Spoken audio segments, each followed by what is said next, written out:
Le réveil sonna à 6 heures du matin avec sa cruauté habituelle, arrachant Chloé Dubois à un sommeil profond.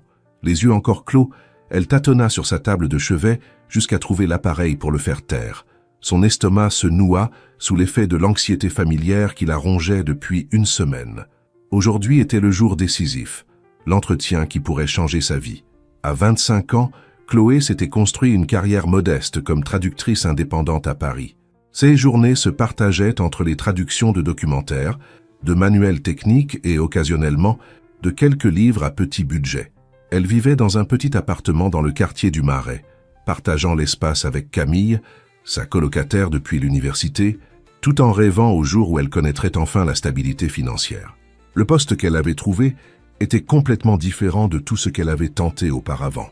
Traductrice personnelle pour un homme d'affaires qui venait d'acquérir une chaîne d'hôtels-boutiques à travers l'Europe. Le salaire mentionné dans l'annonce représentait le triple de ce qu'elle gagnait en un mois entier de travail en freelance. Le triple. Elle avait répété ce chiffre dans son esprit pendant des jours, sans pouvoir tout à fait croire à une telle opportunité. Elle sauta du lit et se précipita sous la douche. Tandis que l'eau tiède coulait sur elle, elle repassa mentalement les réponses qu'elle avait préparées. Après s'être séchée, elle choisit sa tenue avec soin. Un chemisier en soie couleur ivoire acheté lors d'une vente privée, un pantalon de tailleur noir qui mettait sa silhouette en valeur sans être provoquant, et des talons moyens qui lui donnaient plus d'assurance qu'elle n'en avait réellement. Elle attacha ses cheveux châtains foncés en un chignon élégant, appliqua un maquillage discret qui faisait ressortir ses yeux couleur miel, et se regarda dans le miroir avec détermination. Excusez-moi d'interrompre votre histoire, mais si vous aimez ce genre de contenu, n'oubliez pas de vous abonner.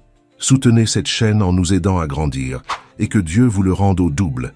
Merci, et bonne vidéo. « Tu peux le faire, Chlo » murmura-t-elle, utilisant le surnom que seule sa grand-mère employait. « Tu es douée pour ça, très douée. » Elle prit son porte-document en cuir usé contenant son CV impeccablement organisé, des certificats de maîtrise de 6 langues et des lettres de recommandation de clients précédents. Elle quitta l'appartement à 7h15, se donnant suffisamment de temps pour se rendre à la Tour Élysée, dans le quartier de la Défense. Le bâtiment était imposant. 30 étages de verre et d'acier qui reflétaient le ciel matinal de la ville, avec le nom « Groupe Laurent » gravé en immenses lettres argentées à l'entrée. Chloé sentit un frisson la parcourir en franchissant les portes tournantes pour entrer dans le hall luxueux, au sol de marbre de Carrare et aux lustres en cristal taillés suspendus au plafond vertigineux. La réceptionniste, une femme impeccable aux cheveux blonds platine, lui jeta à peine un regard en lui indiquant les ascenseurs. 28e étage, direction générale. Chloé la remercia avec un sourire nerveux et se dirigea vers les ascenseurs. Il était 8h30. Elle avait une demi-heure d'avance. Parfait. Elle appuya sur le bouton et attendit, révisant mentalement tout ce qu'elle avait préparé. L'ascenseur arriva avec un doux carillon et les portes s'ouvrirent sur un espace compact tapissé de miroirs.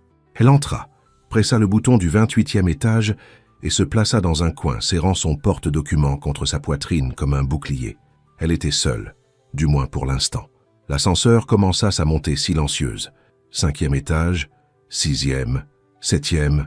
Au 10e étage, les portes s'ouvrirent de nouveau. Et c'est alors qu'il entra. La première chose que Chloé remarqua fut sa taille. L'homme était immense, mesurant facilement 1,90 m, avec des épaules larges qui semblaient occuper tout l'espace déjà réduit de l'ascenseur. Il portait une veste en cuir noir sur un t-shirt blanc, un jean sombre et des baskets qui coûtaient de toute évidence plus cher que son loyer mensuel. Il avait un sac à dos en cuir sur l'épaule et tenait un téléphone dans la main droite, tapotant furieusement sur l'écran, le front plissé. Des cheveux noirs légèrement en désordre, une mâchoire carrée couverte d'une barbe de 3 jours parfaitement taillée et une expression d'irritation absolue sur le visage. Il ne la regarda même pas en entrant, complètement absorbé par son appel. « Je me fiche de ton excuse, Richard », dit-il d'une voix profonde qui résonna dans l'espace clos. « Les documents devaient être sur mon bureau hier. Hier, tu comprends. » Chloé se tassa davantage dans son coin, essayant de se faire invisible. Cet homme était intimidant d'une manière qui dépassait sa simple présence physique. Il y avait quelque chose dans sa façon de bouger, dans la tension de ses muscles visibles sous son t-shirt ajusté, dans l'autorité naturelle qui émanait de lui. L'ascenseur poursuivit sa montée. 11e étage, 12e, Ce fut au 15e étage que le désastre se produisit. L'ascenseur eut une secousse soudaine, pas assez forte pour être dangereuse, mais suffisante pour déstabiliser Chloé, qui se balançait précairement sur ses talons. Elle trébucha en avant, et le café qu'elle tenait dans son autre main, un grand café américain acheté dans le hall pour rester alerte, vola directement sur l'homme en face d'elle. Le liquide chaud se répandit sur sa veste en cuir, dégoulinant sur son t-shirt blanc immaculé, le tachant d'un brun sombre qui s'étendait rapidement. « Putain, mais c'est quoi ce bordel ?» rugit-il, raccrochant brusquement et regardant ses vêtements ruinés avec incrédulité. « Oh mon Dieu !» s'exclama Chloé, sentant le café chaud éclabousser également son propre chemisier en soie, créant des taches brunes qui s'étalaient sur le tissu délicat. « Non, mon chemisier !» Il la regarda pour la première fois, ses yeux vert foncé croisant les siens avec un mélange de choc et d'irritation. « Votre chemisier ? Vous venez de me renverser du café dessus. »« Je ne l'ai pas renversé, » répliqua Chloé, sentant la panique céder la place à l'indignation. Le café brûlait sa peau à travers la fine soie. « L'ascenseur a bougé. Et d'ailleurs, c'est de votre faute. »« Ma faute ?» Il semblait véritablement stupéfait par l'accusation. « Oui, votre faute. » Chloé gesticula de façon théâtrale, tenant toujours le gobelet vide. « Vous êtes une armoire à glace. Vous occupez la moitié de l'ascenseur. Comment suis-je censé garder l'équilibre avec votre carcasse qui prend toute la place ?» Pendant un instant, il se contenta de la fixer, la bouche légèrement entr'ouverte, comme s'il ne pouvait pas comprendre ce qu'il entendait. Puis, à l'horreur absolue de Chloé, il commença à enlever sa veste en cuir. « Qu'est-ce que vous faites ?» cria-t-elle, se plaquant contre la paroi de l'ascenseur. « J'enlève mes vêtements mouillés, » répondit-il comme si c'était la chose la plus évidente au monde, jetant sa veste trempée par terre. Puis, sans cérémonie, il attrapa le bas de son t-shirt et le retira par-dessus sa tête d'un mouvement fluide. Chloé resta complètement muette.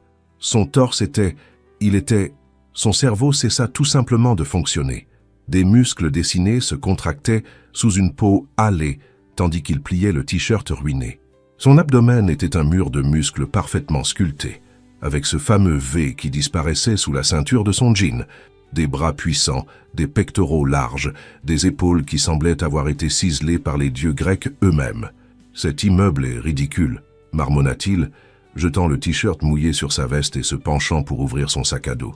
Des ascenseurs minuscules, une climatisation en panne, du café servi dans des gobelets sans couvercle adéquat. Chloé essaya de formuler des mots, n'importe quels mots, mais sa bouche avait complètement oublié comment fonctionner. Elle fixait maintenant son dos, tandis qu'il se penchait, les muscles ondulants sous sa peau comme des vagues, et sentit ses joues brûler si fort qu'elle était sûre d'être rouge comme une pivoine. « Et le propriétaire de cet endroit est clairement un radin », murmura Chloé sans réfléchir, toujours en transe. « Qui installe des ascenseurs aussi petits dans un bâtiment de cette taille ? Il a sûrement voulu faire des économies sur la construction. » Il s'arrêta une fraction de seconde, et Chloé jura avoir vu ses épaules se tendre, mais il sortit ensuite un t-shirt gris parfaitement plié de son sac. « J'ai toujours des vêtements de rechange », expliqua-t-il, plus pour lui-même que pour elle, en enfilant le nouveau t-shirt avec la même efficacité qu'il avait enlevé l'autre. Pour les urgences de ce genre, Chloé parvint finalement à détourner le regard, le fixant fermement sur le panneau de boutons, sentant son cœur battre si fort qu'elle était certaine qu'il pouvait l'entendre. Qu'est-ce qui lui arrivait? Jamais un homme ne l'avait déconcerté à ce point. Il commença à rentrer son t-shirt dans son pantalon, ajustant sa ceinture, complètement inconscient du chaos qu'il avait provoqué dans le système nerveux de Chloé. Lorsque l'ascenseur sonna enfin, indiquant leur arrivée au 28e étage, il ramassa sa veste et son t-shirt mouillé, les jeta sur son épaule et sortit précipitamment dès que les portes s'ouvrirent. Chloé resta figée pendant 3 longues secondes avant de réaliser qu'il avait laissé quelque chose derrière lui. Sa veste de costume, une veste de créateur, de toute évidence coûteuse, probablement oubliée sur le sol de l'ascenseur dans sa hâte. « Attendez !» cria-t-elle, saisissant la veste et courant après lui. Ce fut à ce moment-là qu'elle remarqua un petit groupe d'employés debout près des ascenseurs. Tous interrompirent ce qu'ils faisaient pour observer leur patron sortir précipitamment de la cabine, ajustant son t-shirt, et maintenant ils regardaient Chloé sortir juste derrière, tenant sa veste, son chemisier taché de café et ses cheveux légèrement en désordre. Leurs regards variaient entre une curiosité mal dissimulée et des rires contenus. Une femme à lunettes porta même la main à sa bouche, essayant clairement de ne pas rire. « Ce n'est pas ce que vous croyez », murmura Chloé, sentant à nouveau ses joues s'enflammer, mais personne ne l'écoutait. L'homme avait déjà disparu dans un couloir, et elle le suivit, tenant toujours cette maudite veste. Le silence dans le bureau était si épais que Chloé pouvait entendre son propre cœur battre de manière assourdissante. Elle ouvrit lentement les yeux, se forçant à regarder Alexandre Laurent, qui continuait de se prélasser dans son fauteuil de direction, avec cette expression légèrement amusée qui lui donnait envie de disparaître sous terre. « Je ne savais pas que c'était vous, » commença Chloé, sentant ses joues brûler comme des braises. « Je pensais que vous n'étiez que... » « Ce que quoi ?» Il arqua un sourcil, semblant véritablement curieux. « Une armoire à glace qui occupe tout l'espace de l'ascenseur ?» Chloé se mordit la lèvre inférieure, ne sachant pas s'il plaisantait ou s'il était sarcastique. Elle décida d'opter pour l'honnêteté. « Je vous présente mes plus sincères excuses, monsieur Laurent. C'était extrêmement peu professionnel de ma part de faire ces commentaires.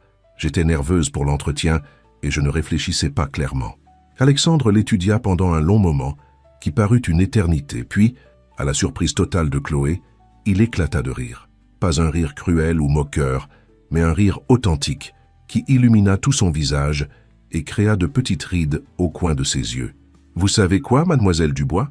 Depuis 5 ans que j'ai acheté cet immeuble, vous êtes la première personne qui a eu le cran de le critiquer en face de moi, même si vous ne saviez pas que vous me parliez. » Chloé ne savait pas si c'était une bonne ou une mauvaise chose. Alors, je ne suis pas automatiquement éliminé? Automatiquement? Non. Il se pencha en avant, posant les coudes sur le bureau et entrelaçant ses doigts. Le mouvement fit saillir les muscles de ses avant-bras sous le t-shirt gris.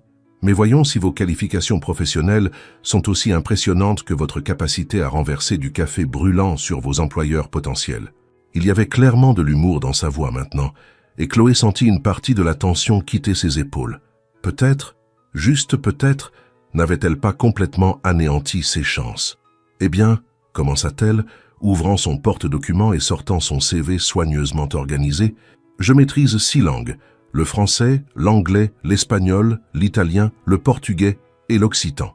J'ai des certifications de traduction simultanée de 3 institutions différentes, y compris l'Alliance française et la Sorbonne.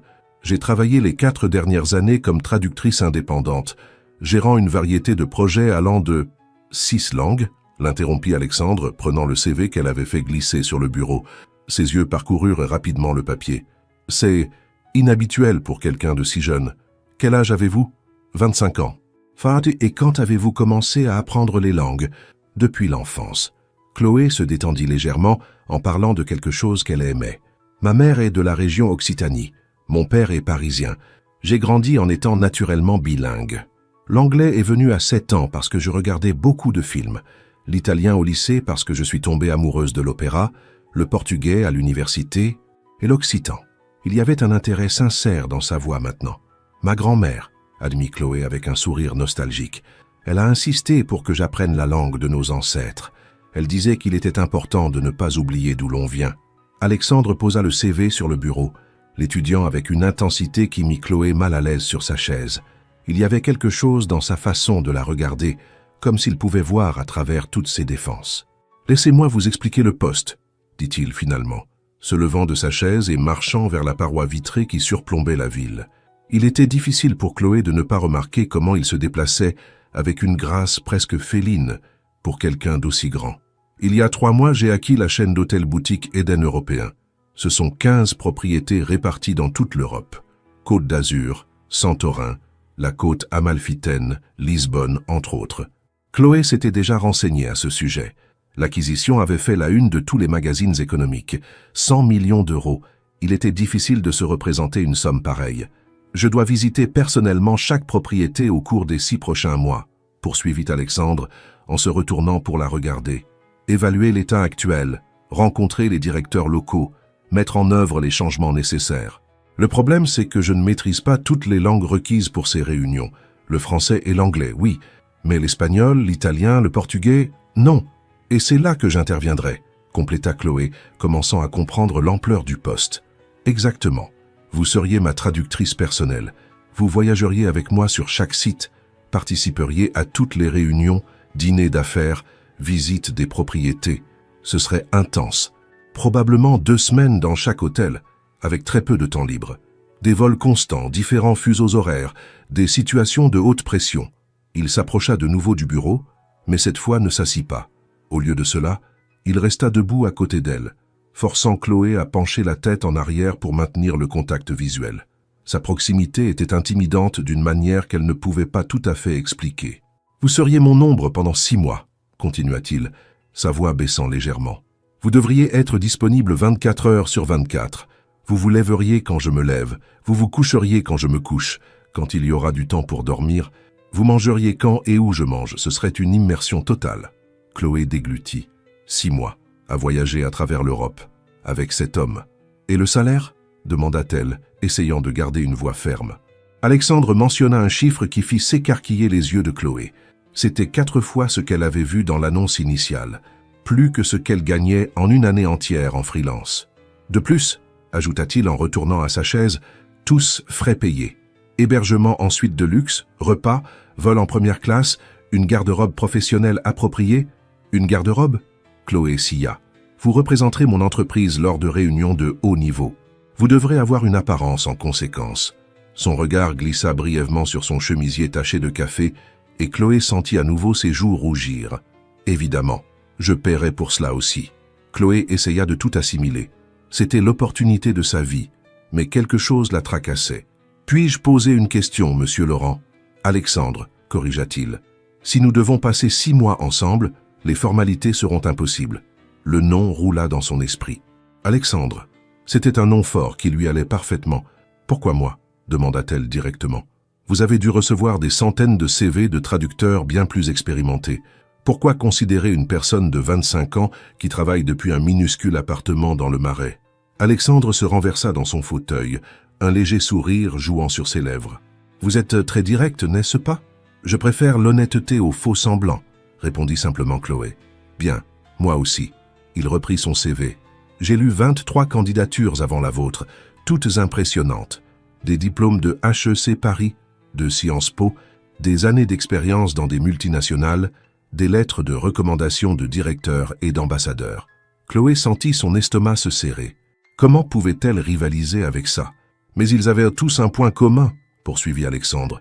Ils étaient ennuyeux, prévisibles, des gens qui diraient ce que je veux entendre, qui seraient d'accord avec tout, qui ne remettraient jamais rien en question. Il la regarda droit dans les yeux. Vous m'avez traité de radin 5 minutes après m'avoir rencontré, sans savoir qui j'étais, sans chercher à m'impressionner. Cela me dit que vous êtes authentique. Chloé ne savait pas si elle devait se sentir flattée ou insultée. De plus, ajouta-t-il, votre expérience en freelance est un atout, pas un inconvénient. Vous avez l'habitude de vous adapter rapidement, de travailler avec différents types de clients, de résoudre les problèmes seuls.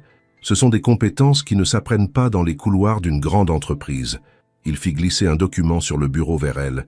Voici le contrat. Emportez-le, lisez-le attentivement. Consultez un avocat si vous le souhaitez. Mais il me faut une réponse demain avant midi. Notre premier vol pour Nice est lundi prochain. Chloé prit le document, les mains tremblantes. Lundi prochain ? C'est dans 5 jours. Oui, je suis quelqu'un qui agit vite, mademoiselle Dubois. Si cela pose un problème... Non, se hâta de dire Chloé. Ce n'est pas un problème. C'est juste que j'ai besoin de digérer tout ça. Alexandre se leva, signifiant que l'entretien était terminé. Chloé se leva également, rangeant le contrat dans son porte-document. « Ah, mademoiselle Dubois ?» l'appela Alexandre alors qu'elle était presque à la porte. Chloé se retourna. « Oui ?» Il désigna son chemisier taché. « Je vous suggère d'être plus prudente avec les boissons chaudes à l'avenir, surtout si nous devons travailler ensemble. » Il y avait une lueur d'humour dans ses yeux qui fit sourire Chloé malgré sa gêne. « Notez, monsieur, Alexandre. » Et Chloé ? Il utilisa son prénom pour la première fois, et la façon dont il roula sur sa langue provoqua un petit soubresaut dans son estomac. « Vous avez raison sur une chose. »« Laquelle ? » ?»« Les ascenseurs sont vraiment trop petits. Je vais en faire installer de nouveau lors de la prochaine rénovation. » Chloé rit, un rire sincère qui dissipa le reste de sa tension. « Merci de prendre en compte mes commentaires. » Lorsqu'elle quitta le bureau, elle flottait dans le couloir, encore en train d'assimiler tout ce qui s'était passé au cours des 30 dernières minutes. Elle avait renversé du café sur un multimillionnaire, l'avait vu torse nu, l'avait traité de radin en face, et d'une manière ou d'une autre, miraculeusement, elle avait une réelle chance d'obtenir le poste. Elle entra dans l'ascenseur, un autre cette fois, et laissa enfin toute l'adrénaline s'échapper dans une longue expiration. Elle regarda son chemisier ruiné, ses mains tremblant encore légèrement, et se mit à rire, un rire nerveux de soulagement, de la folie absolue de la situation.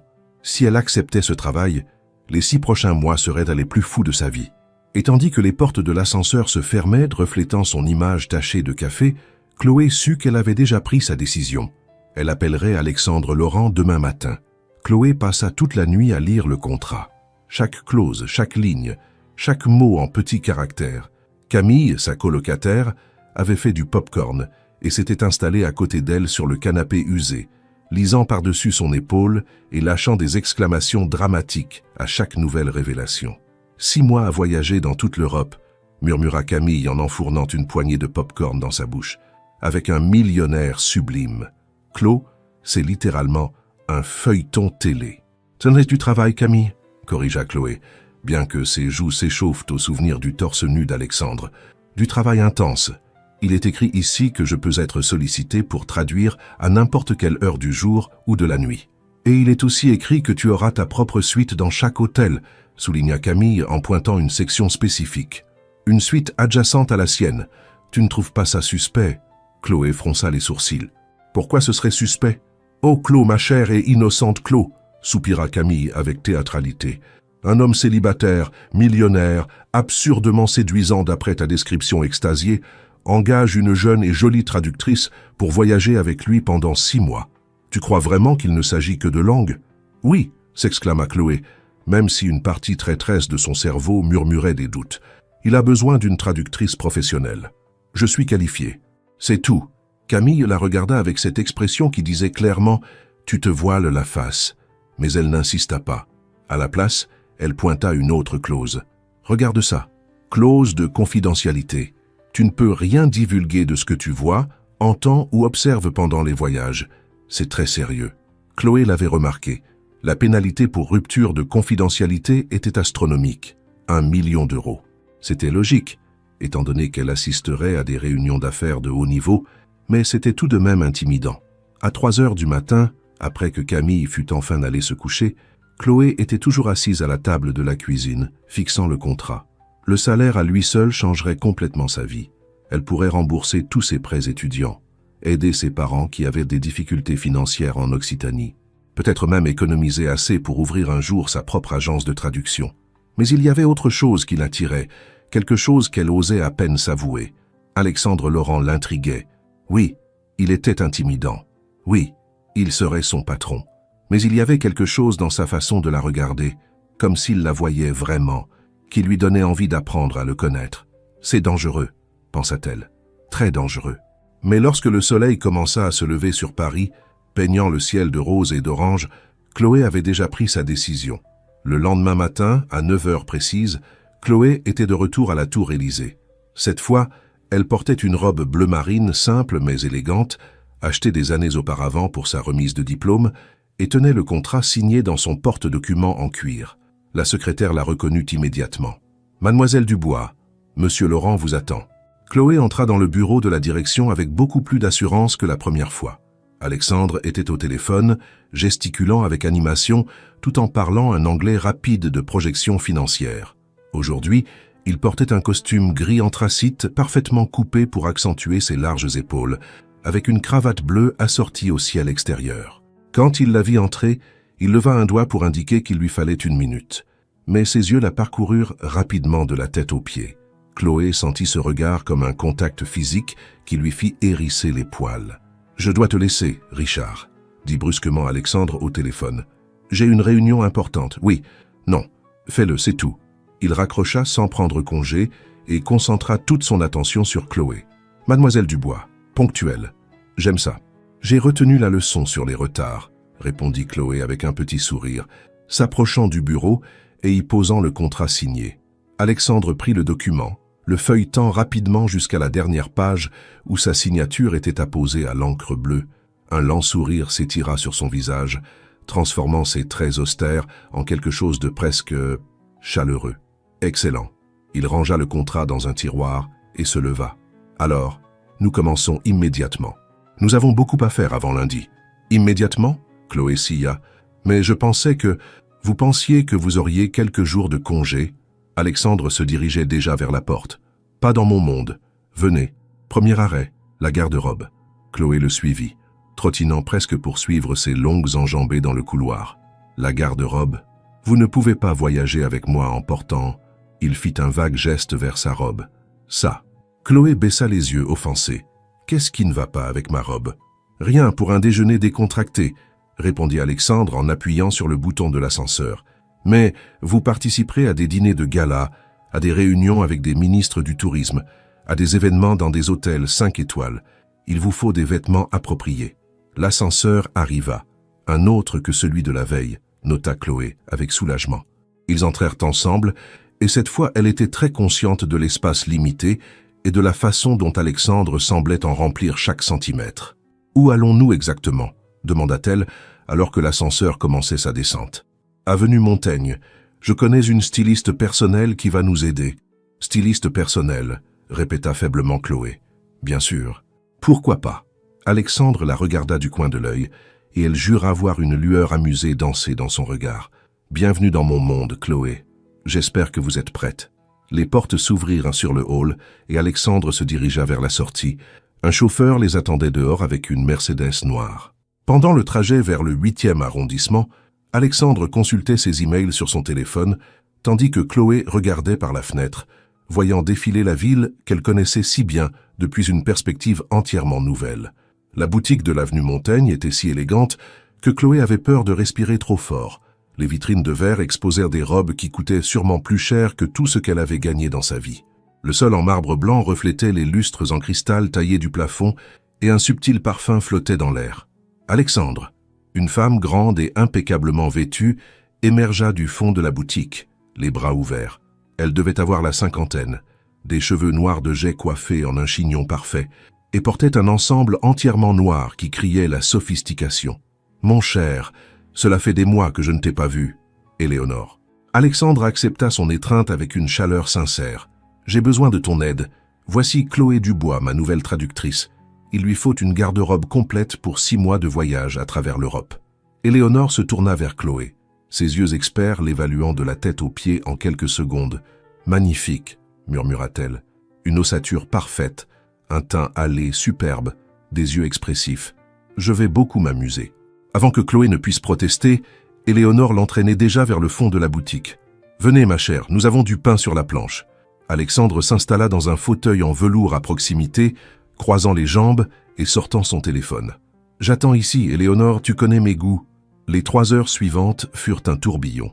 Éléonore fut implacable, faisant essayer à Chloé des dizaines de tenues tout en prenant des notes furieuses sur sa tablette. Robes de cocktail, tailleurs-pantalons, chemisiers en soie, jupes élégantes, et même des maillots de bain pour les piscines des hôtels. « Celle-ci, » déclara Éléonore, tendant une robe rouge carmin. « Essayez-la. » Chloé obéit, et lorsqu'elle sortit de la cabine d'essayage, même Alexandre délaissa son téléphone. La robe épousait parfaitement ses courbes, élégante, mais avec une touche de sensualité. « Parfait, » dit Alexandre, sa voix un peu plus rauque que d'habitude. « On la prend. » Quand elles sortirent enfin de la boutique, le soleil de l'après-midi baignait l'avenue d'une lumière dorée. Alexandre avait dépensé une fortune, mais cela ne semblait pas le déranger. C'était... commença Chloé. « Intense ?» proposa Alexandre avec un sourire. « J'allais dire surréaliste. » Ils s'arrêtèrent devant la Mercedes. « Les 6 prochains mois seront comme ça, » dit Alexandre en la regardant droit dans les yeux. « Vous êtes sûr de vouloir faire ça ?» Chloé le regarda, cet homme qui avait fait irruption dans sa vie comme un ouragan, et elle connut sa réponse. Absolument certaine. Bien, il lui ouvrit la portière de la voiture. Alors lundi, notre aventure commence. Alors que la voiture s'éloignait, Chloé toucha le contrat dans son sac. Dans 5 jours, sa vie allait complètement changer. Le chauffeur commença à rouler et Chloé réalisa qu'elle n'avait aucune idée de leur destination. « Quelle est la prochaine étape de ce marathon ?»« Dîner », répondit simplement Alexandre. « Nous devons discuter de la logistique pour lundi et j'ai faim. » Le restaurant se trouvait à Saint-Germain-des-Prés, discret mais de toute évidence cher, niché dans une rue pavée. Le maître d'hôtel les reconnut immédiatement, les conduisant à une table privée dans le patio intérieur, entouré de bougainvilliers et bercé par le murmure d'une fontaine. Tandis qu'ils attendaient le calvados qu'Alexandre avait commandé sans consulter la carte, Chloé eut enfin un moment pour respirer et digérer cette journée surréaliste. « Puis-je poser une question ?» dit-elle. « Toujours. Pourquoi m'avez-vous vraiment choisi ?» Chloé se pencha légèrement en avant. « Et ne me donnez pas cette réponse sur le fait d'être authentique. Je veux connaître la vraie raison. » Alexandre l'étudia un long moment, faisant tourner son verre entre ses doigts. « Vous me rappelez quelqu'un, dit-il finalement. Ma sœur cadette, Valérie. Elle avait cette même férocité tranquille, cette détermination à prouver sa valeur. » Avait ? Chloé releva le temps du verbe. « Elle est décédée il y a 5 ans. Un cancer. » Sa voix était neutre, mais Chloé vit la douleur fugace qui traversa son regard. « J'en suis sincèrement désolée, » dit-elle doucement. Alexandre haussa les épaules, mais le geste était rigide. Elle vous aurait bien aimé. L'histoire du café l'aurait fait rire pendant des jours. Ils passèrent les 2 heures suivantes à discuter des hôtels, des langues qu'elle devrait utiliser dans chaque lieu, des particularités culturelles qu'elle devait connaître. Mais entre les détails logistiques, Chloé découvrit aussi de petites choses sur Alexandre. Il avait monté sa première entreprise à 23 ans en vendant en ligne des produits artisanaux de Provence. Il détestait la coriandre, mais ne l'admettait jamais lors de dîners d'affaires par courtoisie. Il lisait 3 livres par semaine en voyage, et il avait une petite cicatrice au-dessus du sourcil gauche, souvenir d'une chute de cheval à 8 ans, dans le mas de son grand-père en Camargue. « À votre tour, » dit-il lorsque le serveur emporta leurs assiettes vides. « Racontez-moi quelque chose sur Chloé Dubois qui ne figure pas sur son CV. » Chloé réfléchit, faisant tourner le calvados dans son verre. « Je voulais être chanteuse d'opéra quand j'étais petite. Ma mère m'emmenait à l'Opéra Garnier dès qu'elle le pouvait, et je rêvais de chanter sur cette scène un jour. Pourquoi avez-vous arrêté ? Parce que traductrice paie les factures. Chanteuse d'opéra, généralement non. Pragmatique, observa Alexandre. Mais vous n'avez pas complètement renoncé à vos rêves. Vous les avez seulement adaptés. » Il y avait dans sa façon de la regarder quelque chose qui donnait à Chloé le sentiment qu'il la comprenait vraiment. C'était à la fois troublant et réconfortant. Lorsque le chauffeur les déposa devant l'immeuble de Chloé plus tard dans la soirée, Alexandre sortit de la voiture avec elle. « Vous n'avez pas besoin de m'accompagner, » protesta Chloé. « Il est presque minuit. » Bien sûr que si. Ils montèrent les 3 étages jusqu'à son appartement, en silence. Arrivée à sa porte, Chloé se tourna pour lui faire face. « Merci pour aujourd'hui, pour tout. » Alexandre était trop proche, occupant tout l'espace du couloir étroit. « Lundi, 6 heures du matin. Mon chauffeur passera vous prendre. Je serai prête. » Pendant un instant, aucun d'eux ne bougea. Le regard d'Alexandre tomba brièvement sur ses lèvres et Chloé sentit son cœur s'accélérer. Mais il fit alors un pas en arrière. « Bonne nuit, Chloé. Bonne nuit, Alexandre. » Elle entra dans l'appartement et ferma la porte, s'appuyant contre elle pour tenter de calmer sa respiration haletante. De l'autre côté, Alexandre resta un long moment immobile avant de finalement tourner les talons et de redescendre les escaliers. Tous deux savaient que quelque chose avait changé entre eux aujourd'hui, et tous deux essayaient désespérément de l'ignorer. Le lundi arriva trop vite. Chloé avait passé le week-end dans une frénésie de préparatifs, faire ses valises, mémoriser du vocabulaire technique hôtelier en plusieurs langues et essayer de ne pas paniquer à l'idée de passer 6 mois avec Alexandre Laurent. À 5h45, elle était sur le trottoir avec 2 grandes valises lorsque la Mercedes noire s'arrêta devant son immeuble. Le chauffeur, un homme d'âge mûr nommé Jean-Pierre, chargea ses bagages pendant que Chloé se glissait sur la banquette arrière. Alexandre était déjà là, impeccable dans un costume bleu marine sans cravate, tapant furieusement sur son ordinateur portable.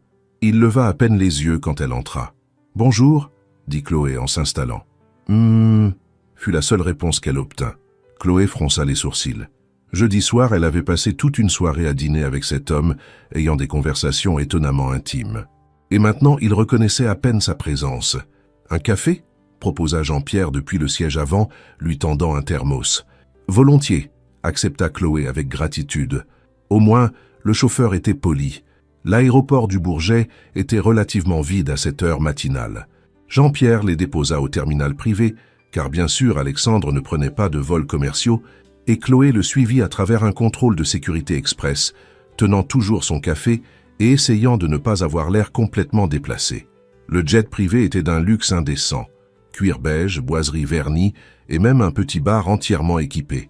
Il n'y avait que 8 sièges spacieux qui ressemblaient de plus à des trônes qu'à des fauteuils d'avion. « Asseyez-vous où vous voulez », dit distraitement Alexandre, déjà installé près d'un hublot, son ordinateur à nouveau ouvert. Chloé choisit un siège de l'autre côté de l'allée, lui laissant de l'espace.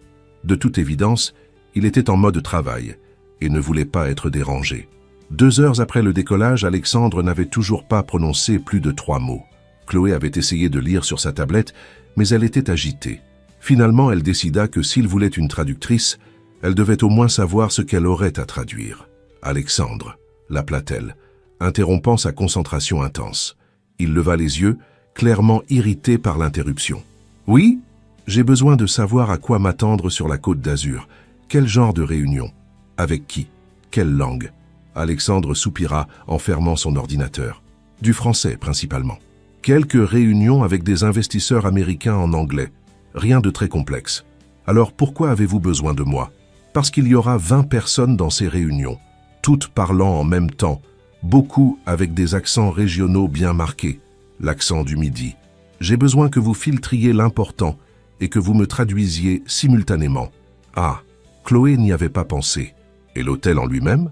Qu'est-ce que vous cherchez à évaluer? Alexandre l'étudia un instant comme s'il décidait de la quantité d'informations à partager. Finalement, il se leva et s'assit dans le fauteuil à côté d'elle, apportant son ordinateur. « L'Éden Côte d'Azur a des problèmes, » commença-t-il, tournant l'écran pour lui montrer des graphiques financiers. Taux d'occupation de seulement 60% l'année dernière.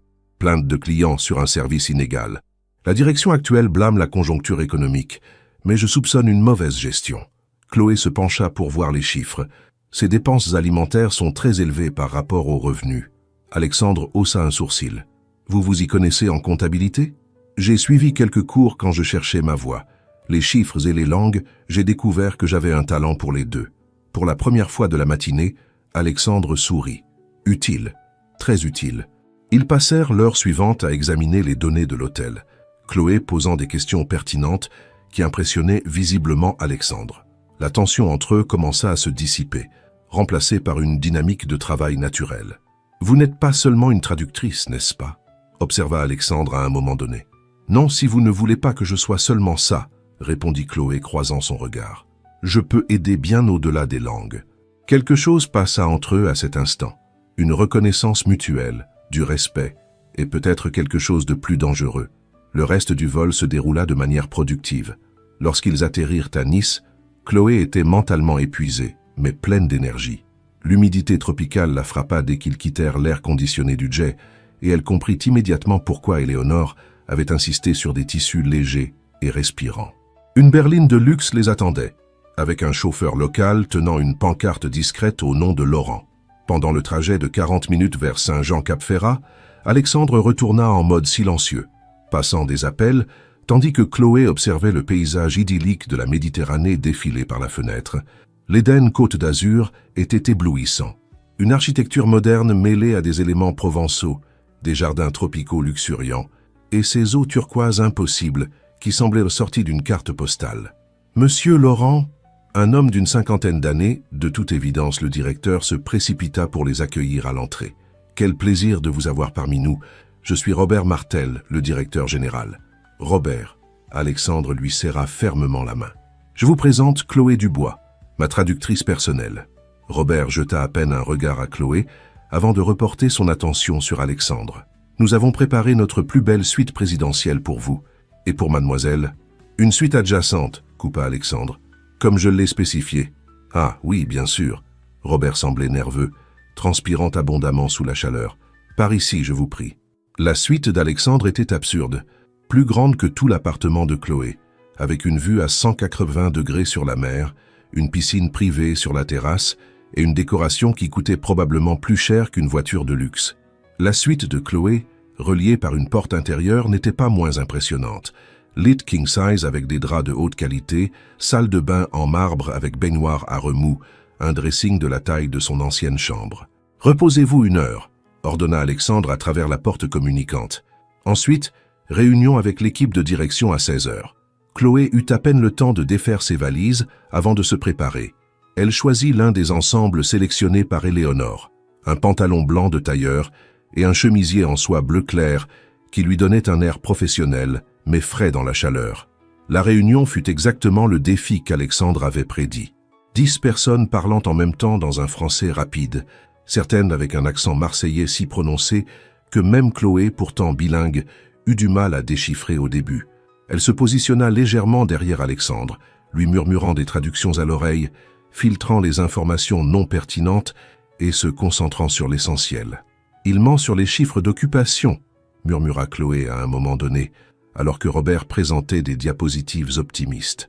Alexandre tourna légèrement la tête. « Vous en êtes sûr ? Observez son langage corporel. Et il a dit environ 80%, 3 fois. Quand quelqu'un répète des chiffres approximatifs, il cache généralement quelque chose. » Alexandre sourit brièvement avant de reprendre son expression neutre face au directeur. « Robert, j'ai besoin de voir les registres d'occupation réels, pas des projections, les données brutes des 2 dernières années. » Robert blêmit et Chloé sut qu'elle avait vu juste. La réunion dura 3 heures. Quand elle se termina enfin, le soleil se couchait déjà, peignant le ciel d'orange et de rose. « Vous avez été incroyable », dit Alexandre dès qu'ils furent seuls dans l'ascenseur qui les ramenait à leur suite. « Comment avez-vous appris à lire les gens comme ça ?» Chloé haussa les épaules. « J'ai grandi en traduisant les disputes familiales. J'ai appris très tôt que ce que les gens ne disent pas est aussi important que ce qu'ils disent. » Lorsque les portes de l'ascenseur s'ouvrirent à leur étage privé, Alexandre la prit doucement par le coude. « Dîner, 20 heures. Nous avons beaucoup de choses à discuter sur ce que nous avons découvert aujourd'hui. » Le contact fut électrique, même à travers la soie fine de son chemisier. Chloé hocha la tête, sa voix la trahissant. Alors qu'elle se préparait pour le dîner, enfilant une robe simple mais élégante, Chloé regarda son reflet dans le miroir. Premier jour complet. Elle prouvait déjà sa valeur bien au-delà de la simple traduction, et elle était déjà dangereusement attirée par son patron. « Ça va être plus difficile que je ne le pensais », s'avoua-t-elle, touchant nerveusement le collier que sa grand-mère lui avait donné pour lui porter chance. Le restaurant de l'hôtel avait des tables en plein air avec vue sur la Méditerranée.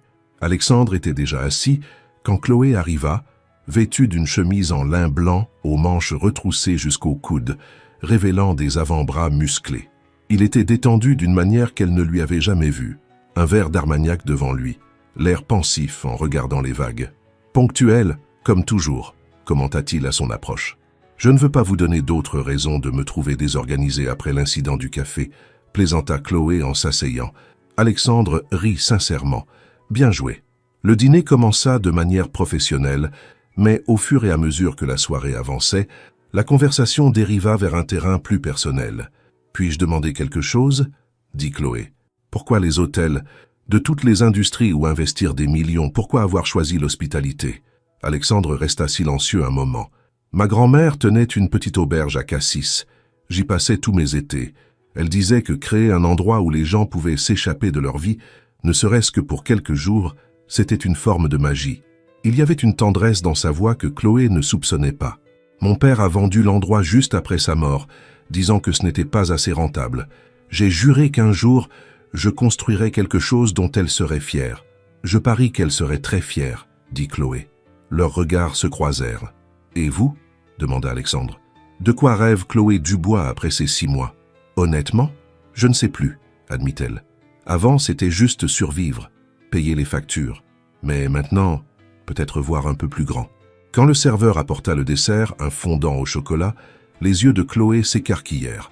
Sans réfléchir, elle prit sa cuillère et goûta, fermant les yeux. Mon Dieu, c'est un péché sous forme de nourriture. Quand elle rouvrit les yeux, Alexandre la fixait avec une intensité qui lui coupa le souffle. Ses yeux étaient rivés sur ses lèvres, sombres de désir. « Vous avez... » commença-t-il, puis sembla se ressaisir. « Vous avez du chocolat au coin de la bouche. » Chloé s'essuya rapidement, les joues en feu. La tension était presque palpable. « Nous devrions rentrer, » dit brusquement Alexandre. « Grosse journée demain. » Ils retournèrent à l'ascenseur dans un silence chargé. Quand les portes se refermèrent, les laissant seuls dans l'espace confiné, Chloé était douloureusement consciente de chaque centimètre qui les séparait. « Chloé, » dit soudain Alexandre, la voix rauque. « Oui ?» Il se tourna pour lui faire face et l'intensité de son regard la pétrifia. « Nous devons établir des limites. » « Des limites ?» Son cœur battait la chamade. « Entre nous, professionnels. » Mais tout en le disant, il se rapprochait, comme si son corps contredisait ses paroles. « Ça ne peut pas arriver. »« Qu'est-ce qui ne peut pas arriver ?» murmura Chloé. Il était si proche maintenant qu'elle pouvait sentir la chaleur émanant de lui. « Ça » murmura-t-il, ses yeux tombant sur ses lèvres. L'ascenseur s'arrêta mais aucun ne bougea. Chloé, le souffle coupé, voulait désespérément qu'il comble la distance qui les séparait, mais il recula. « Bonne nuit, Chloé. » Elle le regarda disparaître dans le couloir, le corps tremblant. Lorsqu'elle entra enfin dans sa chambre, elle s'adossa à la porte, le cœur battant à tout rompre. Des limites. Ils venaient d'établir des limites. Mais tous deux savaient qu'elles étaient déjà sur le point d'être franchies. Chloé dormit à peine. Le lendemain matin, elle arriva à la réunion déterminée à être la traductrice parfaite. Mais au cours de la réunion, quand Alexandre lui demanda son avis, puis quand il posa nonchalamment sa main dans le bas de son dos pour la guider vers la salle suivante, Chloé connut la vérité. « Que pensez-vous du réaménagement du hall ?» demanda Alexandre, lui montrant les plans. « Je pense qu'il faut plus d'éléments locaux, » répondit-elle, essayant d'ignorer le frisson que sa proximité provoquait. « Les clients viennent sur la Côte d'Azur pour la culture, pas seulement pour un luxe générique. » Alexandre hocha la tête, pensif. « Bonne observation. Robert, prenez note. » Après la réunion, alors qu'ils inspectaient les jardins, Alexandre s'arrêta brusquement. « Chloé, à propos d'hier soir, vous n'avez rien à dire ?» l'interrompit-elle, le cœur plein d'espoir. « Ah si, je le dois. » Il passa une main dans ses cheveux, un geste qu'elle avait remarqué chez lui quand il était frustré. « C'est compliqué. Vous êtes mon employé. Il y a des règles, une éthique professionnelle. »« Je sais, » dit doucement Chloé. « Je le comprends parfaitement. »« Vraiment ?» Alexandre la regarda, et il y avait quelque chose de presque vulnérable dans ses yeux. « Parce que moi, je ne suis pas sûr de le comprendre. Je ne me suis jamais senti comme ça avec quelqu'un qui travaille pour moi. » Le cœur de Chloé fit un bond. « Comme ça, comment ?» Alexandre fit un pas vers elle, puis sembla se raviser et s'arrêta. « Comme si je voulais briser toutes mes propres règles. » L'air entre eux crépitait d'électricité. Chloé savait qu'elle devrait s'éloigner, maintenir la distance professionnelle. Mais au lieu de cela, elle fit un petit pas vers lui. « Les 6 prochains mois vont être très longs si nous continuons à faire semblant qu'il n'y a rien entre nous, » dit-elle courageusement. Alexandre ferma les yeux un instant. « Je sais. Croyez-moi, je le sais. »« Alors, qu'est-ce qu'on fait ?» Il rouvrit les yeux et la regarda droit dans les siens. « On fait notre travail. On reste professionnel. Et on essaie de ne pas compliquer davantage quelque chose qui l'est déjà suffisamment. » Chloé hocha la tête, bien que chaque fibre de son être veuille protester. « Professionnel, je peux le faire. Vous le pouvez ?» demanda Alexandre, un défi dans la voix. « Et vous ?» répliqua-t-elle. Ils se fixèrent un long moment, puis Alexandre se mit à rire en secouant la tête. « Ça va être une torture. »« La pire » acquiesça Chloé, mais elle souriait. Les 6 prochains mois seraient une délicieuse torture, et aucun d'eux n'était certain de vouloir qu'elle prenne fin. Le 3e jour sur la Côte d'Azur commença par une réunion cruciale avec des investisseurs français intéressés par l'expansion de la chaîne Eden en Europe. Alexandre était tendu pendant le petit déjeuner, examinant chiffres et projections avec une intensité quasi obsessionnelle. « Ces hommes sont traditionnels », expliqua-t-il à Chloé alors qu'il se dirigeait vers la salle de conférence. « Conservateurs en affaires, je dois les convaincre sans paraître trop agressif. » Chloé acquiesça, ajustant le blazer blanc qu'elle portait sur une robe bleu marine. « Compris. Diplomatie maximale. » La réunion débuta cordialement. 4 hommes d'affaires d'âge mûr, tous en costume sombre, malgré la chaleur méditerranéenne, serrèrent la main d'Alexandre et saluèrent Chloé avec une politesse formelle. Ils s'installèrent autour de la table et Alexandre commença sa présentation en anglais, comptant sur Chloé pour la traduction. Tout se passait bien jusqu'à ce que l'un des investisseurs, Maître Dubois, fasse un commentaire en français qui provoqua des rires discrets chez les autres. « Qu'a-t-il dit ?» demanda Alexandre à voix basse à Chloé. Chloé hésita. Le commentaire avait été légèrement condescendant. Quelque chose à propos des jeunes Parisiens arrogants qui pensaient pouvoir apprendre aux gens du Sud comment gérer l'hospitalité sur leur propre territoire. Ce n'était pas assez offensant pour déclencher un conflit, mais le ton de supériorité était indéniable. « Il dit qu'il est impressionné par votre présentation », traduisit doucement Chloé, choisissant d'adoucir le message. Alexandre la regarda du coin de l'œil, se doutant clairement qu'il y avait plus, mais il continua. Plus tard, alors qu'ils discutaient des pourcentages d'investissement, une autre remarque fusa, cette fois sur le fait qu'Alexandre avait amené une si jolie traductrice pour détourner l'attention de la conversation sérieuse. Les hommes rirent, et Chloé sentit son sang bouillir. « Traduction ?» demanda Alexandre, remarquant le changement dans son expression. Un instant, Chloé envisagea de dire la vérité. Puis, elle eut une meilleure idée. « Maître Lambert s'inquiète de savoir si vous avez une expérience suffisante des marchés touristiques européens, traduisit-elle avec un doux sourire. Il demande depuis combien d'années vous gérez des hôtels. Alexandre, ignorant l'insulte réelle, répondit professionnellement en détaillant ses 15 ans d'expérience dans l'hôtellerie internationale. Chloé traduisit fidèlement cette fois, observant avec satisfaction les investisseurs devenir visiblement impressionnés par ses qualifications. La réunion se poursuivit, et Chloé commença à s'amuser de son petit jeu. Chaque fois que les investisseurs faisaient des commentaires condescendants ou légèrement machistes, ce qui arriva étonnamment souvent, elle les transformait en questions techniques légitimes, forçant Alexandre à démontrer encore et encore son expertise. À la fin de la réunion de 3 heures, les investisseurs étaient clairement conquis et intéressés. Ils serrèrent chaleureusement la main d'Alexandre, promettant de futures discussions. « C'était étrange », commenta Alexandre une fois seul dans l'ascenseur. Il semblait bien plus sceptique au début qu'à la fin. Chloé garda une expression innocente. « Peut-être les avez-vous convaincus par votre compétence ?» Alexandre l'étudia un long moment, ses yeux verts perçants l'analysant. « Chloé, ont-ils dit quelque chose que vous n'avez pas traduit ? Pourquoi demandez-vous ça ? Parce que je sais reconnaître quand on évalue mes compétences et quand on m'insulte. Et j'ai vu vos expressions changer plusieurs fois lors de commentaires que vous avez traduits comme des questions techniques. » Chloé se mordit la lèvre en plein débat intérieur. Finalement, elle soupira. Il se peut qu'il s'ait fait quelques remarques, moins que professionnelles. À propos d'eux, de votre âge, des Parisiens arrogants, du fait que vous m'auriez amené comme une distraction décorative. Elle mima des guillemets avec ses doigts sur cette dernière partie.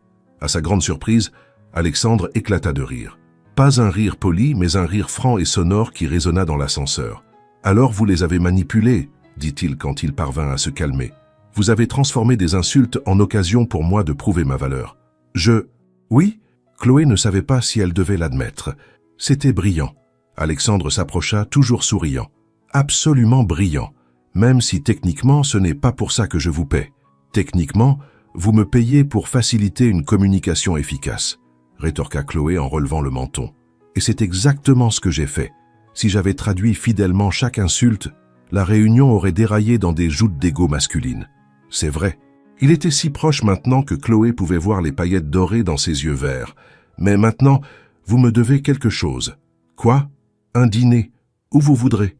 Et vous me raconterez chaque commentaire qu'ils ont réellement fait. » Chloé rit. « Ça va blesser votre ego. »« Mon ego s'en remettra, » assura Alexandre. « Et puis, je veux savoir exactement qui m'a insulté pour le moment où nous négocierons les contrats finaux. » La porte de l'ascenseur s'ouvrit, mais aucun d'eux ne bougea immédiatement. Ils étaient pris dans cet espace entre le professionnalisme et quelque chose de plus dangereux. « 20 heures, » dit finalement Alexandre. « 20 heures, » confirma Chloé. Ce soir-là, Chloé choisit une authentique auberge dans le Vieux-Nice, un petit endroit charmant recommandé par une des serveuses de l'hôtel. Alexandre se présenta à sa porte à 20 heures précises, vêtu d'un jean sombre et d'une chemise noire, sans cravate. Il avait l'air plus détendu, plus jeune, plus dangereux. « Prêt à confesser vos crimes ?» plaisanta-t-il. « Prêt à admettre que ma traduction créative a sauvé votre contrat ?» contre-attaqua Chloé. Le chauffeur les conduisit au restaurant, et Chloé apprécia qu'Alexandre ne se plaigne pas de la simplicité du lieu, comparé aux établissements 5 étoiles auxquels il était probablement habitué. Ils s'assirent à une table en bois dans le patio extérieur, entourés de guirlandes lumineuses et du son d'un musicien jouant de la guitare. « Alors, » dit Alexandre après avoir commandé, « racontez-moi tout, mot pour mot. » Chloé passa l'heure suivante à réciter chaque commentaire, observant les réactions d'Alexandre variées de l'amusement à une irritation contenue. Quand elle en arriva à la partie sur la distraction décorative, ses yeux s'assombrirent dangereusement. « C'est Lambert qui a dit ça ? » ?»« Oui, mais ne vous inquiétez pas, j'ai connu pire. Ce n'est pas acceptable, Chloé. Vous êtes une professionnelle, pas... » « Une décoration ?» compléta-t-elle, posant légèrement sa main sur la sienne sur la table. « Je le sais, et vous le savez aussi. C'est tout ce qui compte. » Le contact fut électrique.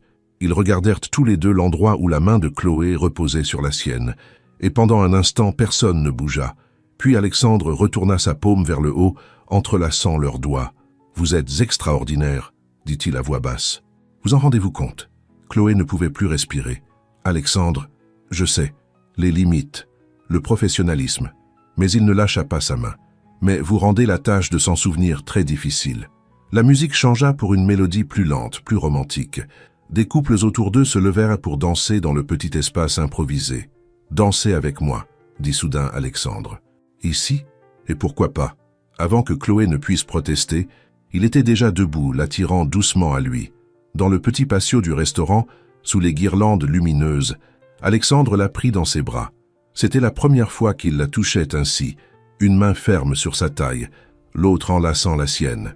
Chloé posa sa main libre sur son épaule, sentant les muscles tendus sous la chemise. « Je ne devrais pas faire ça », murmura Alexandre contre ses cheveux, alors qu'il bougeait lentement au rythme de la musique. « Non », acquiesça Chloé, sans pour autant faire le moindre mouvement pour s'éloigner. « Vous travaillez pour moi. »« Oui. » « C'est compliqué. »« Très. » Mais aucun d'eux n'arrêta de danser. Les limites qu'ils avaient établies s'effritaient, et tous deux savaient que ce n'était qu'une question de temps avant qu'elles ne s'effondrent complètement. Le 4e jour amena une surprise importune. Pendant le petit déjeuner avec l'équipe de direction de l'hôtel, un nouvel homme fit son apparition, Mathieu Vernier, représentant du comité régional du tourisme. Il était objectivement séduisant, grand, des cheveux noirs ondulés, un sourire charmeur et des yeux qui trouvèrent immédiatement Chloé. « Vous devez être la traductrice de Monsieur Laurent », dit Mathieu, prenant la main de Chloé pour un baisement qui dura 1 seconde de trop. « Mathieu Vernier pour vous servir. » Chloé retira poliment sa main. Chloé Dubois, enchantée. De l'autre côté de la table, elle sentit plus qu'elle ne vit Alexandre se raidir. Quand elle le regarda, son expression était soigneusement neutre, mais ses yeux semblaient orageux. La réunion devait porter sur les réglementations touristiques, mais Mathieu semblait plus intéressé à flirter avec Chloé qu'à parler affaires. « Mademoiselle Dubois ?» dit Mathieu à un moment. « Peut-être pourrions-nous discuter de ces réglementations plus en détail au déjeuner. Je connais un endroit merveilleux sur la promenade des Anglais. »« Mademoiselle Dubois déjeune avec moi » intervint Alexandre dans un français à l'accent marqué mais compréhensible. « Nous avons du travail. » Chloé cligna des yeux, surprise. Alexandre n'avait jamais parlé français en réunion auparavant. Mathieu sourit, nullement intimidé. « Bien sûr. Peut-être un dîner alors. Je suppose que Monsieur Laurent ne vous fait pas travailler 24 heures sur 24. Vous supposez mal, dit sèchement Alexandre en anglais, faisant signe à Chloé de traduire. Chloé traduisit, essayant de cacher son amusement face à l'expression de plus en plus irritée d'Alexandre. Il y avait quelque chose de délicieusement satisfaisant à le voir si clairement mal à l'aise. La réunion se termina enfin. « J'espère vous revoir, Chloé. Je serai à l'hôtel ces prochains jours. Peut-être pourrions-nous prendre un café ?»« Peut-être, » répondit évasivement Chloé, très consciente du regard d'Alexandre qui brûlait le dos de Mathieu. Dès que Mathieu fut parti, Alexandre se tourna vers elle. Il était excessivement familier. « Il était poli, » dit Chloé, bien qu'elle sache que c'était faux. « Poli ?» Alexandre grogna presque le mot. « Il flirtait ouvertement avec vous. »« Et alors ?» le défia Chloé, croisant les bras. Une envie espiègle de le provoquer la saisit. « Je suis une femme adulte et célibataire. Je peux accepter des invitations à prendre un café si j'en ai envie. » La mâchoire d'Alexandre se contracta. « Vous êtes ici pour travailler, pas pour des rendez-vous galants. Vous avez dit vous-même que mon temps libre m'appartenait, » souligna Chloé. « Et je n'ai pas de réunion cet après-midi, donc, techniquement, non. » Le mot sortit comme un ordre. Chloé haussa un sourcil. « Pardon ?» Alexandre passa la main dans ses cheveux, luttant visiblement pour garder son sang-froid. « Ce que je veux dire, c'est... il n'est pas fait pour vous.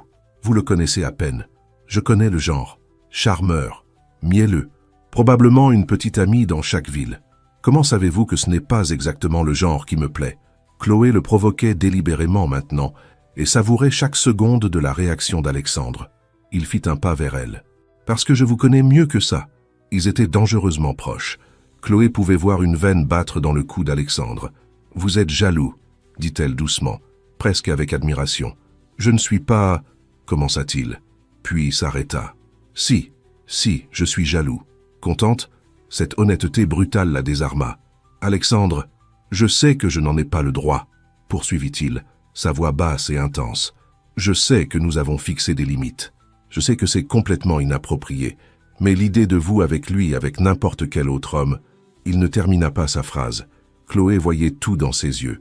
Le désir, la frustration, une possessivité qu'il peinait à contrôler. « Je ne vais pas sortir avec Mathieu, » dit finalement Chloé. « Non, non. » Elle fit un pas de plus, éliminant la distance entre eux. « Parce que moi aussi je lutte contre quelque chose ici. Et ce ne serait pas juste pour lui alors que mes pensées sont constamment occupées par quelqu'un d'autre. » L'air vibrait. Alexandre leva une main, passant doucement ses doigts dans une mèche de cheveux qui s'était échappée du chignon de Chloé. « C'est de la folie, » murmura-t-il. « Une folie complète, » acquiesça-t-elle. « On va le regretter. Probablement. » Mais aucun ne recula. Au lieu de cela, Alexandre fit glisser sa main le long du visage de Chloé, inclinant sa tête vers le haut tandis qu'il baissait la sienne. Le baiser, quand il arriva enfin, fut tout ce que Chloé avait imaginé, et plus encore. Doux au début, presque hésitant. Mais quand Chloé passa ses bras autour de son cou, l'attirant plus près, quelque chose se libéra en lui. Il la pressa contre le mur de la salle de conférence, approfondissant le baiser, une main sur sa taille, l'autre enchevêtrée dans ses cheveux. Chloé répondit avec la même intensité, tous ces jours de tension accumulés, trouvant enfin leur exutoire. C'était parfait, c'était interdit, c'était inévitable. Quand ils se séparèrent enfin, ils étaient tous les deux à bout de souffle. Alexandre appuya son front contre le sien, les yeux toujours clos. « J'en ne peux pas faire ça, » dit-il, bien que ses mains tiennent toujours sa taille. « Non, » acquiesça Chloé. La porte de la salle s'ouvrit et Robert Martel entra. Il s'arrêta net, remarquant clairement leur proximité et l'air chargé entre eux. « Excusez l'interruption, » dit-il avec un sourire complice. « Mais Monsieur Laurent a un appel important de Paris. » Alexandre hocha la tête d'un air professionnel, mais Chloé sentit sa main frôler brièvement la sienne en passant. Tandis qu'il sortait pour prendre l'appel, elle resta dans la salle de conférence, les doigts effleurant ses lèvres encore picotantes du baiser. Tout avait changé, et il n'y avait plus de retour en arrière possible. Les jours suivants sur la Côte d'Azur furent une danse délicate entre le professionnalisme le jour et les moments volés la nuit. Chloé et Alexandre maintenaient une distance respectueuse pendant les réunions, mais dès que les portes se fermaient, la tension entre eux devenait presque insupportable. Des baisers volés dans des ascenseurs vides, des mains enlacées sous la table lors de dîners privés, des conversations chuchotées sur la terrasse de leur suite face aux murmures de la mer Méditerranée. Mais la bulle parfaite qu'ils avaient créée était sur le point d'éclater. Le vendredi, un email fit froncer les sourcils d'Alexandre pendant le petit déjeuner. Chloé, assise à côté de lui en train de réviser l'agenda du jour, remarqua immédiatement le changement dans son expression. « Que se passe-t-il » demanda-t-elle à voix basse. « Mon frère » répondit Alexandre tendu. « Il arrive cet après-midi. »« Votre frère ?»« Adrien. C'est compliqué. » Alexandre ferma son ordinateur portable avec plus de force que nécessaire. « Il n'approuve jamais rien de ce que je fais. Il pense toujours que c'est lui qui devrait être aux commandes. » Chloé toucha sa main discrètement sous la table. « Voulez-vous que je sois présente quand il arrivera ?» Alexandre la regarda avec gratitude. « Vous n'êtes pas obligé. Je le veux. » Adrien Laurent arriva à l'hôtel à 15 heures dans un tourbillon d'énergie chaotique. Il ressemblait à Alexandre. Même taille, même carrure athlétique. Mais là où Alexandre était contenu et maître de lui, Adrien était expansif et imprévisible. Des cheveux légèrement plus longs, un sourire facile et des yeux qui semblaient tout calculer et tout juger. « Petit frère !» s'exclama-t-il, enlaçant Alexandre avec une force exagérée. « J'ai pensé venir voir comment tu dilapides le patrimoine familial. »« C'est mon argent », corrigea froidement Alexandre. « Tu as vendu tes parts, tu te souviens ?»« Ah oui, cette erreur. » Adrien remarqua enfin Chloé à côté d'Alexandre. Son regard la parcourut d'une manière qui lui donna envie de reculer. « Et qui est cette charmante créature ?»« Chloé Dubois, ma traductrice, » dit Alexandre, se plaçant subtilement entre eux. « Chloé, voici mon frère Adrien. »« Traductrice ?» Adrien rit. Alexandre a toujours eu bon goût pour recruter ses assistantes. L'insinuation était claire et blessante. Chloé vit la mâchoire d'Alexandre se contracter dangereusement. « Mademoiselle Dubois est une professionnelle hautement qualifiée, » dit Alexandre d'une voix glaciale, « et elle n'est pas une assistante. » Adrien leva les mains en signe de fausse reddition. « Pardon, sans vouloir t'offenser. » Mais ses yeux disaient le contraire. Le dîner ce soir-là fut une torture. Adrien domina la conversation, critiquant chaque décision d'Alexandre concernant les hôtels, remettant en question chaque investissement, insinuant qu'il gaspillait l'héritage familial. « Combien as-tu payé pour cette chaîne ?» dit Adrien, gesticulant amplement avec son verre d'Armagnac. « 100 millions. Et les bénéfices, ils sont où exactement ?»« Les hôtels sont en phase de restructuration, » répondit Alexandre avec une patience forcée. « Paris ne s'est pas fait en un jour. Tannant, mais il a été conquis en moins de temps qu'il ne t'en faut pour voir un retour sur investissement. Chloé vit Alexandre prendre une profonde inspiration, luttant pour garder son calme. Instinctivement, elle posa sa main sur la sienne sous la table, la serrant doucement. Adrien ne manqua pas le geste. Ses yeux se plissèrent, passant de la main de Chloé au visage d'Alexandre. « Intéressant », murmura-t-il. Après le dîner, quand Alexandre se rendit au bar pour commander des cafés, Adrien se tourna vers Chloé avec un sourire qui n'atteignait pas ses yeux. « Depuis combien de temps est-ce que vous et mon frère travaillez ensemble ?» demanda-t-il nonchalamment. « 1 semaine, répondit Chloé, gardant une voix neutre. « Seulement 1 semaine? Vous semblez très proche pour une seule semaine. Nous sommes des professionnels qui travaillent bien ensemble. » « Bien sûr. » Adrien se pencha plus près. « Un conseil de quelqu'un qui connaît Alexandre depuis bien plus longtemps que vous. Il ne noue pas de relation. Les affaires? Oui. Les liens sincères? Non. Alors, quel que soit le petit jeu auquel vous jouez, je ne joue à aucun jeu, le coupa Chloé sentant la colère monter. Et je n'ai pas besoin des conseils de quelqu'un qui n'est clairement ici que pour saper le moral de son propre frère. Adrien sia, surpris par la réponse acérée. Puis il sourit, cette fois avec quelque chose qui ressemblait à du respect. Peut-être êtes-vous différente. Pour le bien de mon frère, je l'espère. Alexandre revint à ce moment-là, visiblement méfiant de leur conversation privée. « Tout va bien ?»« Parfaitement, » dit Chloé en se levant. « En fait, je suis fatiguée. Je vais regagner ma chambre. » Elle s'éloigna avant qu'Alexandre ne puisse protester, ayant besoin d'espace. Les mots d'Adrien résonnaient dans son esprit. Il ne noue pas de relation. Était-elle en train de se bercer d'illusions? Plus tard dans la nuit, un léger coup à la porte communicante la fit sortir du lit où elle feignait de lire. « Je peux entrer ?» parvint la voix d'Alexandre. Chloé ouvrit. Il était pieds nus, vêtu seulement d'un pantalon de survêtement et d'un t-shirt, les cheveux en désordre. « Pardon pour mon frère, » dit-il immédiatement. « Il a un problème avec les limites. »« Que vous a-t-il dit sur moi ?» demanda directement Chloé. Alexandre hésita. « Que je devrais faire attention, que mélanger les affaires avec le reste ne finit jamais bien. A-t-il raison ?» Chloé, « Je suis sérieuse, Alexandre. » Elle croisa les bras en guise de protection. « Qu'est-ce que c'est entre nous? Parce que si ce n'est qu'une distraction pratique pendant les voyages, j'ai besoin de le savoir maintenant. » Il entra complètement dans la chambre, fermant la porte derrière lui. « Vous croyez que ce n'est que ça? Je ne sais plus quoi penser. Il y a 1 semaine, vous fixiez des limites, me disant que c'était impossible. Maintenant, nous en sommes où? À nous embrasser en secret, à cacher notre relation quelle qu'elle soit. Nous nous protégeons, corrigea Alexandre. Votre réputation, mon entreprise. Ou vous avez honte? Le défia Chloé, sentant des larmes lui brûler les yeux. De ce que les gens penseront s'ils savent que le grand Alexandre Laurent a une liaison avec sa traductrice. C'est ridicule. Vraiment? Parce que votre frère pense clairement que je ne suis qu'une de plus sur une longue liste de femmes que vous utilisez et jetez. Alexandre la rejoignit en 2 enjambées, lui saisissant les épaules. Vous n'êtes pas ça. Vous ne l'avez jamais été. Alors que suis-je? Demanda Chloé, la voix brisée. C'est parce que je suis là, en train de tomber amoureuse de vous, et je ne sais même pas si vous ressentez autre chose qu'une simple attirance.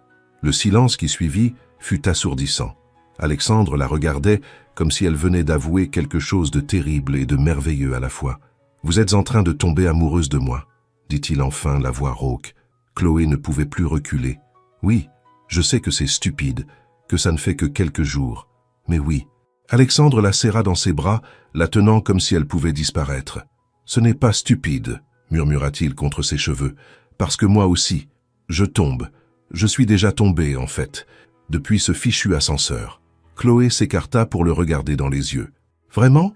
Pourquoi croyez-vous que je suis devenu si irrationnellement jaloux de cet imbécile de Mathieu? Pourquoi croyez-vous que je n'arrive pas à garder mes distances, même si je sais que je le devrais ?» Il lui caressa le visage. « Vous me donnez envie de choses que je n'aurais jamais cru vouloir. La stabilité, un lien, un avenir au-delà des bilans et des acquisitions. » Les larmes de Chloé coulèrent enfin, mais c'étaient des larmes de soulagement. « Alors qu'est-ce qu'on fait? Honnêtement, je ne sais pas. » Alexandre essuya ses larmes avec ses pouces. « Je n'ai jamais fait ça avant, ce genre de vraie relation. Je vais tout gâcher. Je serai parfois impossible. Je privilégierai le travail alors que je devrais vous privilégier. Je sais, mais j'essaierai. Pour vous, j'essaierai d'être meilleur. » Chloé sourit à travers ses larmes. « C'est tout ce que je demande. » Ils s'embrassèrent, non pas avec l'urgence désespérée d'avant, mais avec quelque chose de plus profond, une promesse. Un commencement. 3 mois plus tard, Chloé se tenait sur la terrasse d'une villa privée près de Porto Vecchio, en Corse, le dernier hôtel de leur tournée de 6 mois. La mer Méditerranée s'étendait à l'infini devant elle. Le soleil commençait à se coucher, peignant le ciel de touches de rose, d'orange et d'or. Des mains familières l'enlacèrent par derrière, et Chloé se laissa aller dans l'étreinte d'Alexandre, posant sa tête contre sa poitrine. « À quoi tu penses ?» murmura-t-il en embrassant son épaule nue. « Au fait qu'il y a 3 mois, je vous renversais du café dessus en vous traitant de radin. » Alexandre rit. Ce son profond qu'elle avait appris à aimer. La meilleure chose qui me soit jamais arrivée. Chloé se tourna dans ses bras pour lui faire face. 3 mois de voyage intense les avaient changés. Il était plus bronzé, plus détendu, souriait plus facilement. Et elle avait découvert une confiance qu'elle ne se connaissait pas. « Tu sais qu'après la Corse, c'est fini, » dit-elle doucement. 6 mois, c'était le contrat. À ce sujet, Alexandre la serra plus fort. « J'ai une proposition à te faire. » « Une autre ? Ne renouvelle pas ton contrat. » Chloé cligna des yeux, confuse. « Quoi ? Ton contrat de traductrice. Ne le renouvelle pas. » Il souriait maintenant, ce sourire espiègle qu'elle adorait. « Parce que je veux t'offrir un poste différent. Alexandre, s'il s'agit de nous séparer professionnellement pour pouvoir être ensemble sans complications, non. » Il prit sa main et l'entraîna à l'intérieur de la villa. Sur la table de la salle à manger se trouvait une présentation complète. Documents, photos, plans. Qu'est-ce que c'est que tout ça ? Un nouveau projet. Mon projet. Alexandre la fit asseoir à côté de lui. Durant ces 3 mois, en visitant tous ces hôtels avec toi, j'ai réalisé quelque chose. Je ne veux pas seulement gérer des hôtels de luxe pour les riches. Je veux créer quelque chose qui a un vrai sens. Il ouvrit un document montrant les croquis d'un hôtel plus petit, plus intime. Une école hôtelière. Former des jeunes de communautés défavorisées à l'hospitalité, aux langues, à la gestion. Leur donner les opportunités qu'ils n'ont normalement pas. Et je veux que tu sois mon associé. Chloé regarda les documents, puis Alexandre, puis de nouveau les documents. Associé, 50-50. Toi avec ton expertise en langue et en communication, moi avec les ressources et la connaissance de l'hôtellerie. Ses yeux brillaient d'enthousiasme. Tu m'as inspiré, Chloé. Ta façon de voir les gens, de croire en leur potentiel. Je veux construire quelque chose qui reflète ça. Les larmes commencèrent à monter aux yeux de Chloé. « Alexandre, et ce n'est pas tout. » Il se leva, l'entraînant de nouveau sur la terrasse. « Je t'aime, Chloé Dubois. J'aime ton intelligence, ta force, ta capacité à me défier et à me faire rire dans la même minute. J'aime que tu ne sois pas intimidée par ma mauvaise humeur, que tu défendes ce en quoi tu crois. » Chloé pleurait ouvertement maintenant, mais en souriant. « Je t'aime aussi, tellement que ça me fait peur parfois. »« Une bonne peur ?» demanda Alexandre. « La meilleure. » Ils s'embrassèrent alors que le soleil disparaissait à l'horizon. C'était un baiser qui parlait de promesses, d'avenir partagé, d'un amour qui avait grandi contre toute attente. « Alors ?» demanda-t-il. « Qu'en dis-tu? Veux-tu construire quelque chose d'incroyable avec moi ?» Chloé fit semblant de réfléchir. « Ça dépend. Est-ce que cet incroyable inclut d'autres voyages en Europe? » Probablement. « Tu as d'autres dîners dans des lieux exotiques? » Certainement. Et toi, devenant impossible quand tu es stressé? Alexandre rit. Malheureusement, oui. Mais tu as déjà prouvé que tu pouvais me gérer dans mes pires moments. Chloé se tourna dans ses bras. Alors oui. Oui au projet. Oui à l'association. Oui à tout. Tant que c'est avec toi. La joie sur le visage d'Alexandre était radieuse. Il la souleva et la fit tourner avant de la reposer et de l'embrasser à nouveau avec une passion qui lui coupa le souffle. « J'ai autre chose, » dit-il quand ils parvinrent enfin à se séparer. Il disparut un instant, revenant avec une petite boîte en velours. Le cœur de Chloé s'emballa. « Attends, » dit-elle vite, « si c'est ce que je pense, ce n'est pas le cas, » l'interrompit-il avec un sourire. « Pas encore. Un jour peut-être, si tu le veux. C'est autre chose. » Il ouvrit la boîte, révélant un collier délicat avec un pendentif en forme de carte de la France, orné de petites gemmes marquant Paris, la Côte d'Azur et la Corse. « Les lieux où notre histoire a commencé, » expliqua-t-il. Paris, où nous nous sommes rencontrés, la Côte d'Azur, où nous avons avoué nos sentiments, et la Corse, où nous décidons de notre avenir ensemble. Chloé se tourna pour qu'il lui attache le collier. Le métal frais contre sa peau, de nouvelles larmes perlèrent. « Et parfait, » murmura-t-elle. « Tu es parfaite, » corrigea Alexandre. Des heures plus tard, enlacée dans les draps blancs, Chloé dessinait des motifs paresseux sur le torse d'Alexandre. Alors, notre école hôtelière, dit-elle. Elle serait où? Je pensais à l'Occitanie, répondit Alexandre en jouant avec ses cheveux. Près de là où ta famille a grandi. Ce serait une façon de redonner à la communauté. Chloé releva la tête pour le regarder. Tu as pensé à tout, n'est-ce pas? J'ai passé les 2 derniers mois à planifier ça. Je voulais être sûr avant de t'en parler. Et si j'avais dit non? Alexandre la serra plus fort. Alors j'aurais attendu et demandé à nouveau. Et encore, jusqu'à ce que tu dises oui. Chloé rit, l'embrassant. T'es-tu? Quand il s'agit de toi? Absolument. Ils restèrent silencieux, savourant l'instant. Alexandre? Dit finalement Chloé. Quand tu as dit que ce n'était pas encore une demande en mariage, ce sera pour quand? Il rit. Impatiente? Juste curieuse. Alexandre se tourna sur le côté pour lui faire face. Quand je saurai que tu es aussi sûr que moi. Quand tu te réveilleras un jour et que tu penseras « Oui, c'est l'homme avec qui je veux passer le reste de ma vie, café renversé et tout. » Et si je te dis que je le pense déjà? Demanda doucement Chloé. Les yeux d'Alexandre s'adoucirent. Alors ce ne sera peut-être pas aussi long que je le pensais. Ils s'embrassèrent de nouveau, une promesse silencieuse de tout ce qui les attendait. Le contrat de 6 mois était terminé. Mais leur histoire d'amour ne faisait que commencer. Et tous deux savaient que les plus beaux chapitres restaient à écrire. Ensemble, comme cela aurait toujours dû être depuis cette première rencontre chaotique dans un ascenseur trop petit à Paris.